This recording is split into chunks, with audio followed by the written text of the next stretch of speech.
Hello दोस्तों, good morning. आज लेकर आए हैं हम क्लास 9th का है प्रश्नवाली 1.1 पढ़ेंगे। चैप्टर का नाम है संख्या पद्धति। इंग्लिश में इसको बोलेंगे नंबर सिस्टम। दोस्तों, क्लास 9, 10, 8 सभी चल रहे हैं। जो भी भाई बंधु होंगे उन्हें ज़रूर ये वीडियो सेंड कीजिएगा, जो वीडियो हमारी पहुंच सके सभी के पास और सभी कोई पढ़ सके। आज हम पढ़ेंगे संख्या पद्धति कहते हैं किसे। देखिए, कुछ नहीं है दोस्तों। संख्या पद्धति क्या है?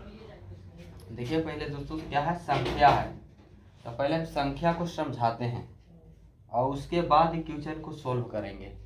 क्वेश्चन को पहले सोल्व नहीं कर रहे हैं, इसको पहले हम संख्या के बारे में बता रहे हैं आप लोग को, उसके बाद ये क्वेश्चन को हम सोल्व करेंगे। दोस्तों, संख्या है, संख्या को दो भाग में बांटा गया है। पहले बेसिक पढ़ा रहे हैं, उसके बाद ये क्वेश्चन को सोल्व करेंगे। संख्या दोस्तों आ गया। ये संख्या भी दोस्तों बटा हुआ है, दो भाग में संख्या बटा हुआ है। वास्तविक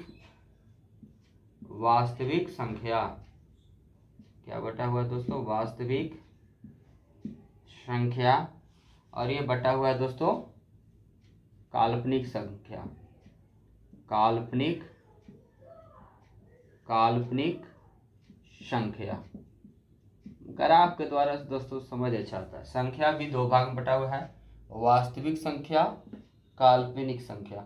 वास्तविक संख्या भी दो भाग में बटा हुआ है दोस्तों। इसका भी दो पुत्र हैं।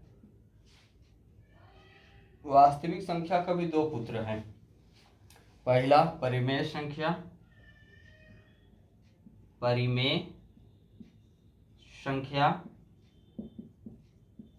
और दूसरा अपरिमेय संख्या,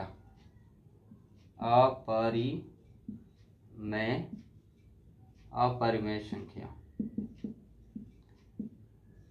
ठीक है दोस्तों, काल्पनिक संख्या को उतना ज़्यादा नहीं पढ़ना है। अभी हम लोग को सिर्फ 9, 10 तक वास्तविक संख्या ही पढ़ना है। काल्पनिक संख्या हम लोग 11th क्लास में देखेंगे, जब 11th क्लास जाएंगे। सिर्फ अभी पढ़ना है परिमेय संख्या। दोस्तों, परिमेय संख्या कहते किसे हैं इसको डिटेल जानेंगे, और अपरिमेय संख्या कहते हैं इससे डिटेल जानेंगे। उसके बाद इसमें आएंगे पूर्णांक क्या है, इसको भी चर्चा करेंगे दोस्तों, आखिर पूर्णांक कहते किसे हैं। आइए दोस्तों, तो परिमेय संख्या, अपरिमेय संख्या। दोस्तों, परिमेय संख्या का डिफिनेशन है कि वैसी संख्या जिसे p/q के रूप में लिखा जा सके, लेकिन q बराबर नोट जीरो, माने q बराबर नोट p/q, नीचे जीरो नहीं होना चाहिए। अगर नीचे जीरो आ जाएगा दोस्तों तो ये परिमेय संख्या नहीं रहेगा। अपरिमेय संख्या में एक और है कि जिसका सिर्फ 1 होना चाहिए। इसको डिफिनेशन लिख लीजिए। परिमेय संख्या वैसी संख्या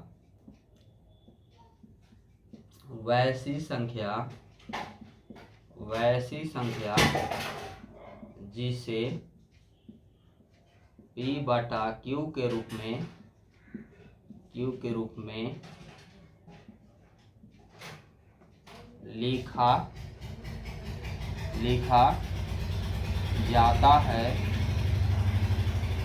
जाता है, लेकिन एवं q बराबर नोट जीरो होना चाहिए। q बराबर नोट, मैंने q बराबर जीरो नहीं होना चाहिए। q बराबर जीरो नहीं होना चाहिए। q का मान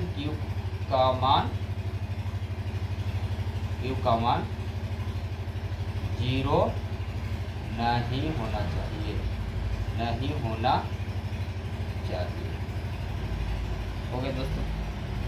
अब इसका और है, इसका ACF 1 होना चाहिए।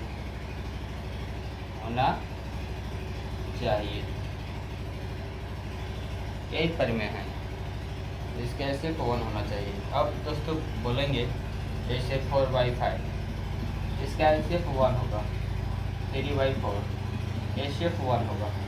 ऐसा ही p/q के रूप में लिखा जा सके, उससे परिमेय संख्या बोलते हैं। और q बराबर नोट जीरो, यहाँ जीरो नहीं होना चाहिए, ऐसे नहीं होना चाहिए, नहीं तो ये परिमेय संख्या नहीं होगा। क्यों p, ये p है, q है, q बराबर जीरो, तो q बराबर जीरो नहीं होना चाहिए। वैसी संख्या को हम परिमेय संख्या कहते हैं। एग्जाम्पल लिखते हैं दोस्तों। 4/3 2/5 6/7। क्यू बराबर ये पी है, इसको पी बोलेंगे, इसको क्यू बोलेंगे। क्यू बराबर जीरो नहीं होना चाहिए। क्यू बराबर जहाँ जीरो हुआ दोस्तों वहाँ समझ जाइए कि परिमेय संख्या नहीं होगा, अपरिमेय संख्या। अपरिमेय संख्या वैसी संख्या अपना टूटी हुई भाषा में दोस्तों हम लिखते हैं, वैसी संख्या जिसे p/q के रूप में नहीं लिखा जा सके, नहीं लिखा जा सके, उसे अपरिमेय संख्या कहते हैं। और उसे नहीं लिखा जा सके, यहाँ पर और जोड़ देंगे, और जिसका वर्गमूल नहीं निकले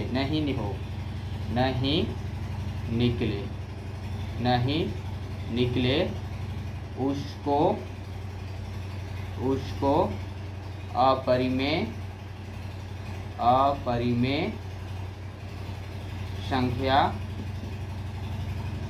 संख्या कहते हैं। जैसे √2 का निकलेगा दोस्तों फाइनल, √3 का परिमेय निकलेगा वर्गमूल, √5 का निकलेगा, √7 का निकलेगा, नहीं निकलेगा, ये सभी होंगे। और ऐसा भी हो जाएगा 3/0 अपरिमेय ही होगा, ऐसी संख्या को बोलेंगे। अब बोलिएगा सर कि वास्तविक संख्या बताएं, वास्तविक संख्या, काल्पनिक संख्या। काल्पनिक का मतलब जानते ही है लाइन, वास्तविक मैंने ये लाइन है तो वास्तविक है, काल्पनिक ऐसा लाइन होता है, काल्पनिक लाइन ऐसा ही होता है। तो अब काल्पनिक लाइन उसे बोलेंगे जैसे मान लीजिए कि √2 माइनस में है, √3 माइनस में है, √5 माइनस में है, √7 माइनस में, काल्पनिक है। जैसे दे देंगे मान लीजिए फ्यूचर में x² + 2 बराबर क्या होगा, काल्पनिक होगा।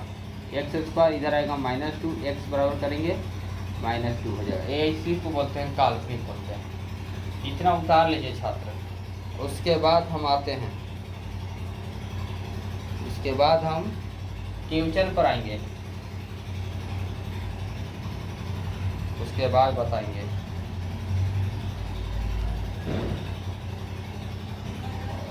ले लीजिएगा स्क्रीनशॉट, ये हो गया। अब क्वेश्चन पर आएंगे।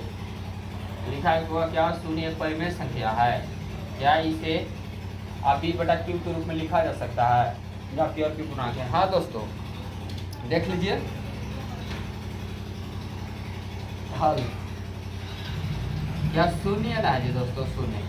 अगर नीचे 1 लेते कोई बिगड़ जाएगा कुछ नहीं। ये क्या हो गया, p हो गया ना, और q हो गया। यहाँ क्या बोला था परिमेय संख्या के लिए, p/q नोट होना चाहिए, p/q बराबर का दिया होता है नोट 0 होना चाहिए, q बराबर नोट 0, इसी को बोलते हैं ना, p/q के रूप में होना चाहिए, और q बराबर नोट 0 होना चाहिए। तो q बराबर नोट 0 है, बात ना है, लिख सकते हैं क्या था, अतः 0 एक परिमेय संख्या है। 0 एक परिमेय संख्या है दोस्तों, क्योंकि 0/1 p/q के रूप में होगा। q बराबर पूछा था कि नोट 0, तो कहाँ 0 है, q बराबर तो 1 लिखे हैं, 1 अपना से लिख सकते हैं। तो अतः 0 एक परिमेय संख्या है। चलिए दोस्तों आप लोग लिखिएगा, हम क्वेश्चन नंबर 2 को प्रिंट करते हैं, लिखते हैं। यहाँ हम 2 को क्वेश्चन को ही लिखते हैं, तब तक आप लोग इसको सोल्व कर उतार लीजिएगा। इतना डिटेल दोस्तों बताना सभी के बस की बात नहीं है। चलिए इतना क्लियर कट बता रहे हैं आप लोग को, हमें नहीं लगता है कि आप लोग को कोई कभी दिक्कत होगा। देखिए 3 और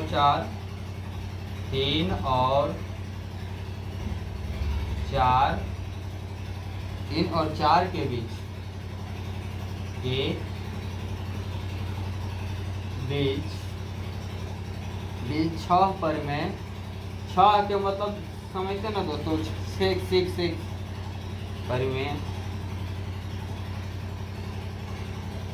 परिमेय संख्याएं ज्ञात करें। संख्याएं ज्ञात करें। 3 और 4 के बीच 6 परिमेय संख्याएं ज्ञात करें। दोस्तों देखिए हल करते हैं, इसे मिटा देते हैं। परिमेय संख्या है ना, परिमेय संख्या तो अभी बता ही दिए कैसा रूप में रहता है, P/Q के रूप में रहता है। चलिए दोस्तों, बिना क्वेश्चन के दोस्तों एक बोर्ड लिखवा दिए, समझ सकते हैं कि क्वेश्चन आएगा तो कितना हम लिखवाएंगे। इसीलिए आप लोग हम लोग मेरे साथ बने रहना है, कोई जल्दीबाजी नहीं है, एकदम आराम आराम से बताएंगे पढ़ाएंगे। कहाँ जाना है? जब दोस्तों अगर पूछेगा ये 6 क्या बोला है, मार्कर चेंज करते हैं, ये 6 बोला है ना, अब 3 और 4 के बीच में 6 परिमेय संख्याएं जाती है। इसको हम जांच करके भी दिखाएंगे कैसे होगा। जब 6 बोलता है छात्र तो 6 में 1 जोड़कर हल करना कि किससे मल्टीप्लाई करना है। तो 6 + 1 है ना, 7 से मल्टीप्लाई कर दो। थ्योरी में तो 7/7 से करेंगे, नहीं तो पता चलेगा कि कहाँ से किया है। तो 7 का 3 इतना कर सकते हैं ना दोस्तों। अब इधर भी लिख लीजिए, 4 है ना, इसमें भी 7/7 से मल्टीप्लाई, कितना हो गया 7 क्या 21/7 और 7 28/7 हो ना गया। अब 21 और 28 के बीच में ना पूछा है, 3 और 4 के बीच में ही 6 परिमेय संख्या जांच करके दिखाएंगे। 3 और 4 के बीच में ही होंगे ये, तो 21 और 7 से 28 दोनों ये जितने भी हर होते हैं ना, हर को बराबर करने के लिए सेम से सेम में मल्टीप्लाई करना चाहिए। हर को सेम लाना जरूरी है, अगर हर को सेम नहीं लाएंगे तो क्वेश्चन गलत हो जाएंगे, इसलिए हम हर को सेम लाए हैं। हर को सेम, अगर हर सेम नहीं रहेगा तो सवाल आपका गलत बनेंगे, इसलिए हर को सेम कर। तो 3 और 4 के बीच में, इसके और इसके बीच के लिख लो दोस्तों, तो लिख सकते हैं क्या होंगे, प्रश्न से इसके बीच के ना, तो 21 तो 22/7, 23/7, 24/7, 25/7, 26/7, 27/7, यही आंसर। 1 2 3 4 5 6 हो गया ना, इसलिए 1 बढ़ा के किए थे। अब कहेंगे कि सर नहीं, ये आप गलत बता है, 22/7, 23/7, 24/7 है, 25/7, 26/7, 27/7 है। आप कह रहे हैं कि 3 और 4 के बीच में है, ये पॉसिबल नहीं है। यह दिखा देते हैं दोस्तों, भाग देगा 7 से 22 में भाग दीजिए, 3 और 4 के बीच में आएगा 7 से 22 में, 7 तिहाई 21, 1.0 आया ना दोस्तों, 3 पॉइंट फिर दे दिएगा 7 × 28, 3 पॉइंट कुछ आया। अब इसको भी देख लो, 7 से 27, 7 तिहाई 21, 6.0, 7 8 56, 4 7 5 35, 3.85, 4 के बीच में ना दोस्तों, इसीलिए बोले कि ये दोनों है बीच में ना। चलिए दोस्तों, ये समझ गए होंगे, यही आंसर है इसका यही आंसर है, लिख लीजिएगा, साफ दिख रहा है। अब हम क्वेश्चन नंबर 3 को लिखते हैं, आप लोग इसको उतार लीजिएगा, कॉपी में नोट जरूर करना है। मैथ पढ़ना है, कॉपी में बनाना है, याद नहीं करना है। 3 क्वेश्चन के दोस्तों देखते हैं, आराम आराम से दोस्तों बनाएंगे और एक दिन में एक चैप्टर रीड करेंगे। 3 और क्या लिखा हुआ, 3/5, 3/5 और 4/5 ही दिया हुआ है, इजी सवाल है। 4/5 के बीच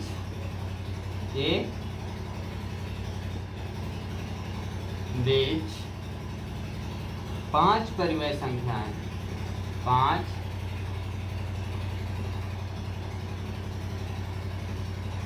परिमेय संख्याएं ज्ञात कीजिए। परिमेय संख्याएं ज्ञात कीजिए। 3/5 और 4/20, उसमें भी यही कीजिए, हल कीजिए। इसको मिटाते हैं दोस्तों।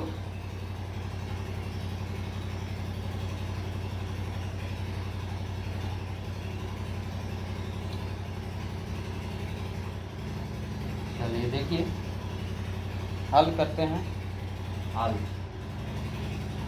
बताएं दोस्तों कि अगर बीच में परिमेय संख्या पूछता है, 5 पूछा है, यहाँ 5 + 1 6 करेंगे, 5 + 1 6 करेंगे, और इसमें 6/6 मल्टीप्लाई करेंगे।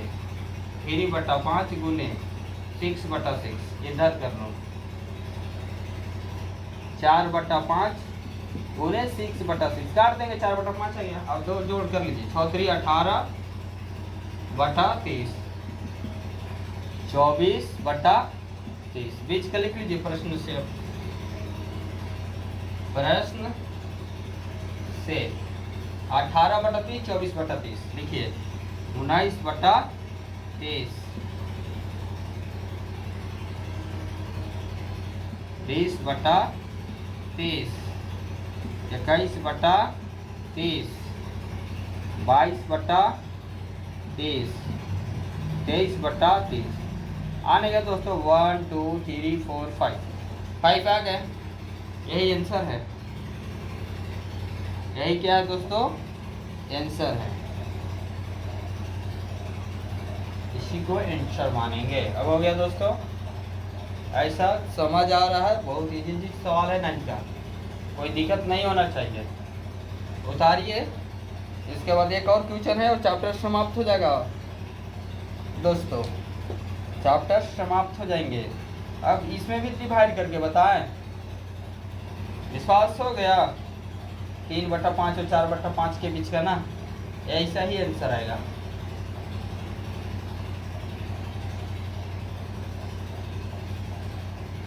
अब दोस्तों 4 नंबर क्वेश्चन को उतार रहे हैं आपला के बीच में।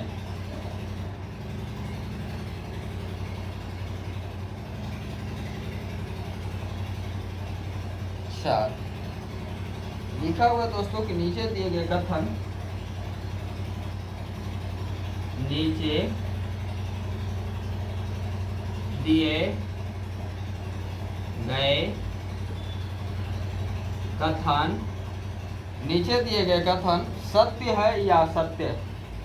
सत्य है या असत्य? सत्य है या सत्य? कारण के साथ दोस्तों, कारण के साथ, कारण के साथ अपने उत्तर दीजिए। लिखना पड़ेगा दोस्तों, अपने उत्तर दीजिए। हम समझा दे रहे हैं कि कैसे होगा दोस्तों, दिखा दे रहे हैं। रुकिए, उतार लिए होंगे तो दोस्तों उतार देते हैं, नहीं तो स्क्रीनशॉट ले लीजिएगा। कोई पाबंदी नहीं है, मेरे लिए सभी छात्र के लिए ही है। चाहे छात्र इसको स्क्रीनशॉट करें या 10 बार देखें, हमें कोई प्रॉब्लम नहीं है, बस आप लोग पढ़ाई कीजिए।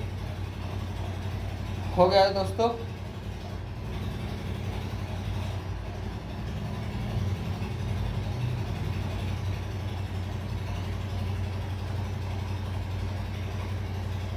चलिए दोस्तों, अब हम बता रहे हैं, तेज आ रहे हैं। पहला क्वेश्चन भी अभी और है दोस्तों, आगे क्वेश्चन देखिए। पहले क्वेश्चन तीनों लिख लेते हैं, इसमें 3 क्वेश्चन है। पहला क्वेश्चन है कि प्रत्येक प्राकृत संख्या, प्रत्येक प्राकृत संख्या, प्रत्येक प्राकृत संख्या एक पूर्ण संख्या होती है। एक पूर्ण संख्या होती है। देखिए छात्र, होती है या नहीं होती है, आप लोग के सापेक्ष आ रहे हैं लेकर। प्रत्येक प्राकृत संख्या एक पूर्ण संख्या होती है। तो देखिए दोस्तों, प्राकृत संख्या किसे बोलते हैं? प्राकृत संख्या दोस्तों देखिएगा पूर्ण संख्या किसे बोलते हैं, उसके बाद आप आंसर दीजिएगा, ठीक है। देखिए प्रत्येक प्राकृत संख्या, यहाँ एक क्वेश्चन है और यहाँ देखिए क्वेश्चन है, दो क्वेश्चन है दोस्तों, और दोनों क्वेश्चन के हैं समझना है, थ्योरी है। थ्योरी अगर हम क्वेश्चन के साथ ही बोले हैं कि क्वेश्चन के साथ ही थ्योरी, एक थ्योरी लेकर आएंगे, एक भी हम अब वर्ड को नहीं छोड़ेंगे। प्राकृत संख्या पूर्ण संख्या, चलिए दोस्तों हम प्राकृत संख्या का हेडिंग देते हैं। हेडिंग का इसमें देना ही है आपको, कारण के साथ उत्तर चिपकाना है, इसलिए पहले हम प्राकृत संख्या को ही लिखेंगे। प्राकृत संख्या, प्राकृत संख्या क्या होता है दोस्तों, आप लोग नहीं जानते होंगे, लेकिन यहाँ जानेंगे, मेरे साथ जुड़ेंगे तो। चलिए प्राकृत संख्या दोस्तों, जो काउंटिंग आप जानते हैं ना, बस सीधा काउंटिंग होता है। प्राकृत संख्या का अर्थ होता है दोस्तों काउंटिंग, गिनती। प्राकृत संख्या गिनती का, जितने भी गिनती में आते हैं ये गिनती ही प्राकृत संख्या होता है, डॉट डॉट डॉट डॉट अनंत तक, ये प्राकृत संख्या है दोस्तों। अब दूसरा है पूर्ण संख्या, जानना बहुत जरूरी है, जान गए क्वेश्चन बन गया। पूर्ण संख्या, पूर्ण संख्या दोस्तों, पूर्ण संख्या, पूर्ण संख्या में कुछ नहीं करना है दोस्तों, काउंटिंग ही है इसमें भी, लेकिन लास्ट शुरू में जीरो लगा दीजिए बस, इसमें पूर्ण संख्या होगा, जिसको इंग्लिश में होल नंबर बोलते हैं। 1 2 3, अब इसको प्राकृत संख्या के natural number 4 5 6 dot dot dot हो गया दोस्तों। यह पूर्ण संख्या है, यह प्राकृत संख्या है दोस्तों, समझ में आ गया। अब कहा कि प्रत्येक प्राकृत संख्या, प्रत्येक प्राकृत संख्या पूर्ण संख्या है, नहीं दोस्तों यही ना है, यहाँ ही नहीं समझ किया, तो यह सत्य कथन है दोस्तों। प्रत्येक प्राकृत संख्या एक पूर्ण संख्या है। तो यहाँ लिख दीजिए सत्य है, कथन क्या है, सत्य है, और कारण के साथ लिखना है, तो लिख देंगे अतः प्रत्येक, अपना भाषा में लिखना है दोस्तों, अतः प्रत्येक प्राकृत संख्या, अतः प्रत्येक प्राकृत संख्या, प्रत्येक प्राकृत संख्या पूर्ण संख्या है, संख्या है, तथा यह कथन, यह कथन क्या है, सत्य है। क्या है दोस्तों, सत्य है। प्रत्येक प्राकृत संख्या पूर्ण संख्या है तथा यह कथन सत्य है, तथा यह कथन सत्य है। इसमें किसी को डाउट है छात्र, क्या था, प्रत्येक प्राकृत संख्या पूर्ण संख्या, दो ही हुए, इसमें तो वर्ड मिला दोस्तों। तो प्राकृत संख्या, प्राकृत संख्या में गिनती 1 2 3 4 5 जाते रहे, गिनती समाप्त होगा दोस्तों। आप लोग जानते हो कि 100 तक ही गिनती होता, नहीं दोस्तों, 100 तक एक डाटा दिया जाता है जिसको लिखा जा सके, कितना लिखिएगा गिनती लिखने के लिए, एक पैटर्न दे दिया जाता है, इसलिए हम लोग 100 तक गिनती लिखते हैं, लेकिन अनंत तक होता है। पूर्ण संख्या में सिर्फ और जीरो ऐड कर देना है, प्राकृत संख्या वाला ही, तो प्रत्येक प्राकृत संख्या नहीं है, पूर्ण संख्या है। लेकिन अगर दोस्तों ये अगर इसका अपोजिट कर देता कि प्रत्येक पूर्ण संख्या एक प्राकृत संख्या है, यहाँ क्वेश्चन अगर हम क्वेश्चन थोड़ा सा डाइवर्ट किए दोस्तों, प्रत्येक पूर्ण संख्या प्राकृत संख्या, तो नहीं दोस्तों, प्रत्येक पूर्ण संख्या प्राकृत संख्या नहीं होगा, क्योंकि जीरो इसमें नहीं है, इसलिए प्रत्येक पूर्ण संख्या प्राकृत संख्या नहीं होंगे, प्रत्येक पूर्ण संख्या प्राकृत संख्या नहीं होंगे, लेकिन प्रत्येक प्राकृत संख्या एक पूर्ण संख्या होंगे। प्रत्येक प्राकृत संख्या पूर्ण संख्या होंगे, लेकिन प्रत्येक पूर्ण संख्या प्राकृत संख्या नहीं होंगे। मेरे पास रहिएगा तो दोस्तों क्वेश्चन की कमी नहीं है मेरे माइंड में, क्वेश्चन हम बना कर बताएंगे कि कैसे आप लोग को बेस वो क्लियर होगा, क्या, क्योंकि प्रत्येक पूर्ण संख्या प्राकृत संख्या नहीं है, क्योंकि इसमें जीरो ऐड नहीं है, इसलिए प्रत्येक पूर्ण संख्या प्राकृत संख्या नहीं है। चलिए दोस्तों आज इसको बता दिए, आप क्वेश्चन नंबर 2 लिखते हैं, आप लोग इसको लिख लीजिएगा, एक बार जरूर पूरा वीडियो पर देखिएगा दोस्तों, भले आपका लाइटिंग प्रॉब्लम होगा या दिखने में थोड़ा प्रॉब्लम होगा, अच्छा से देखिएगा, लेकिन मेरी आवाज़ अच्छा पहुंचना चाहिए और आप लोग को समझ आना चाहिए। थोड़ा सा केयर कीजिएगा, वीडियो को भगाइएगा नहीं, देखिएगा जरूर। अब दूसरा क्वेश्चन लिखते हैं दोस्तों, बस इसी में हेडिंग को ऊपर छोड़ देते हैं, हेडिंग लिख दिया है दोस्तों, नहीं भी लिखते तो कोई दिक्कत नहीं था, लेकिन लिख दिए हैं क्योंकि कारण के साथ बताना है। आप लोग कहते हैं कि सर कहाँ से क्वेश्चन कहते हैं। अब आइए क्वेश्चन 2 में क्या है, प्रत्येक पूर्णांक प्रत्येक पूर्णांक एक पूर्ण संख्या है। पूर्ण संख्या है। प्रत्येक पूर्णांक एक पूर्ण संख्या है। बस पूर्ण संख्या लिखे है ना, बस यहाँ थोड़ा सा खाली लिख देते हैं, पूर्णांक लिखते हैं। इसमें तो कितने लेटर आए दोस्तों, वर्ड कितने वर्ड आए हैं, इसमें 2 वर्ड आए हैं। एक पूर्णांक आया है, प्रत्येक पूर्णांक एक पूर्ण संख्या, यही इतना ही है। और एक पूर्ण संख्या आया है, प्रत्येक पूर्णांक एक पूर्ण संख्या है। तो बस पूर्ण संख्या तो बता ही दिए हैं दोस्तों, 0 इसमें ऐड होना चाहिए। लेकिन अब हमको क्या बताना है, पूर्णांक। पूर्णांक यहाँ बताना है दोस्तों, पूर्णांक संख्या, पूर्णांक संख्या। चलिए दोस्तों, पूर्णांक संख्या जिसे बोलते हैं, इसमें सिर्फ कुछ नहीं है दोस्तों, पूर्ण संख्या वाले ही वर्ड माइनस वाले भी ऐड आ जाते हैं। देखिए यहाँ अनंत तक कुछ भी, -5, -4, -3, -2, -1 ये भी आ जाएंगे। 0, 1, 2, 3, 4, 5, इधर भी अनंत तक जा रहा है, इधर भी। माइनस में कोई भी लिमिट है नहीं ना, तो प्लस के भी लिमिट नहीं है। अब क्या बोल रहा है कि प्रत्येक पूर्णांक एक पूर्ण संख्या नहीं दोस्तों, इसमें माइनस वाले नहीं होते हैं पूर्ण संख्या में, सिर्फ 0 से लेकर प्लस हो जाते हैं। लेकिन प्रत्येक पूर्णांक बोला कि प्रत्येक पूर्णांक, सिर्फ पूर्णांक एक पूर्ण संख्या हो सकता था, लेकिन प्रत्येक पूर्णांक एक नहीं हो सकता। ये प्रत्येक की भी बहुत इंपॉर्टेंट रोल है यहाँ। प्रत्येक बोल दिया, प्रत्येक नहीं बोलता, सिर्फ बोलता पूर्णांक एक पूर्ण संख्या होते हैं। हाँ होते हैं, पूर्णांक एक पूर्ण संख्या होते हैं, लेकिन प्रत्येक पूर्णांक एक पूर्ण संख्या नहीं है, क्योंकि पूर्णांक में क्या है, माइनस वाले भी। माइनस वाले यहाँ कहाँ है, नहीं है, अपूर्ण संख्या में है। चलिए देखिए, अब इसका आंसर लिखेंगे, प्रत्येक पूर्णांक एक पूर्ण संख्या नहीं है, ये लिखेंगे अतः प्रत्येक पूर्णांक एक पूर्ण संख्या नहीं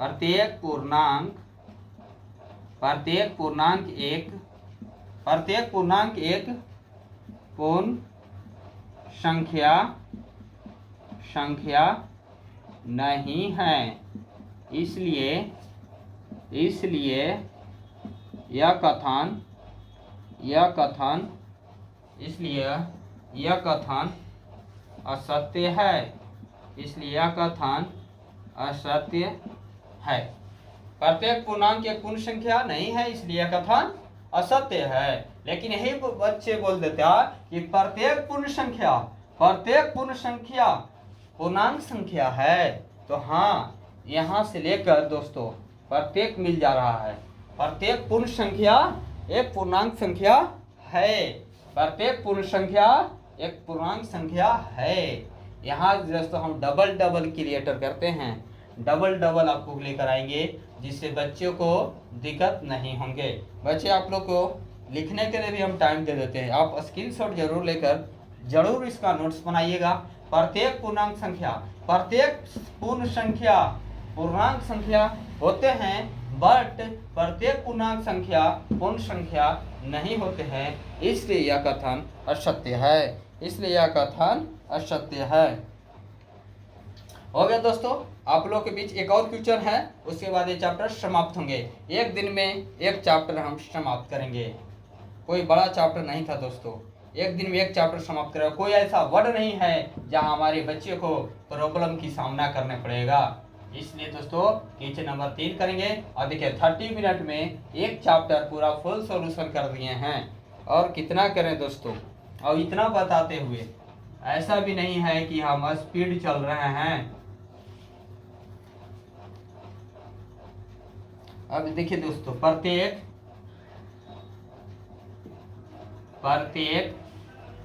परिमेय संख्या, अब दोस्तों देखिए प्रत्येक परिमेय संख्या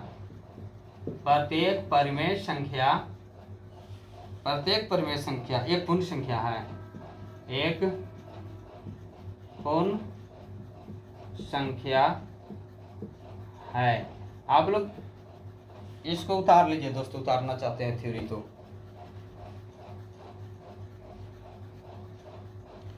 उतारिएगा दोस्तों, मिटा दें, क्योंकि इसमें कौन सा वर्ड है, प्रत्येक परिमेय संख्या पूर्ण संख्या है। पूर्ण संख्या तो बहुत बता चुके हैं, फिर से बताएंगे। अरे नहीं दोस्तों, है तो यहाँ पूर्ण संख्या, खत्म नहीं हो रहा है पूर्ण संख्या।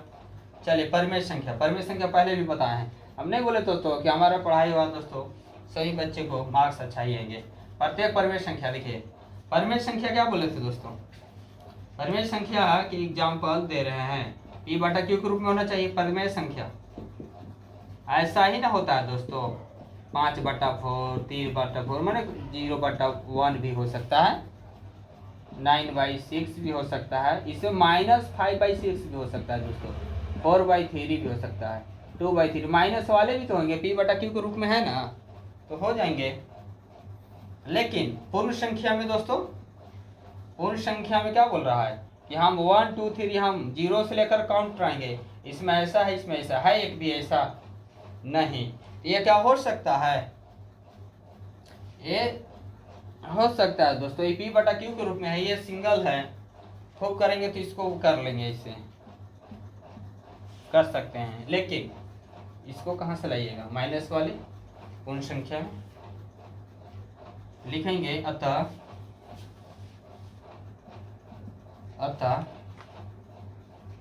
क्या लिखेंगे, अतः प्रत्येक परिमेय संख्या पूर्ण संख्या, अतः प्रत्येक परिमेय संख्या, अतः प्रत्येक, यहीं से कहाँ से नहीं लिखते हैं, यहीं से लिखते हैं दोस्तों, अतः प्रत्येक परिमेय संख्या, बस पढ़ते हैं और जो दिमाग में आता है लिख देते हैं। उसी तरीके से आप लोग भी लिखने का प्रयास कीजिएगा, लिख दीजिएगा, अतः प्रत्येक परिमेय संख्या एक पूर्ण संख्या नहीं है, इसलिए यह कथन असत्य है, यह कथन असत्य है। अतः प्रत्येक परिमेय संख्या पूर्ण संख्या नहीं है, इसलिए यह कथन असत्य है। दोस्तों आज हम प्रश्नावली 1.1 समाप्त कर चुके हैं। कल फिर मिलेंगे 1.2 को लेकर। अब एक दिन में हमारा एक चैप्टर समाप्त करने का टारगेट है, और आप लोग भी इसी तरीक़ा से प्यार बनाए रखें, जिससे हमारा मनोबल बढ़ेगा और हम आप लोगों को 3 महीना में एक बार इसको समाप्त करेंगे। ज़्यादा पढ़ने की ज़रूरत नहीं है, बस हमारे साथ बने रहें, हम पूरा क्लियर करेंगे, आप लोग को बेस इतना मजबूत कर देंगे कि 10th में आप लोग 100 में 100 बनाइएगा और 9th में तो आएगा ही आएगा। इसलिए हमारे साथ जुड़ने के लिए धन्यवाद। आज यहीं तक रखते हैं, अब हम लोग आप लोग के साथ कल मिलेंगे इसी टाइम से।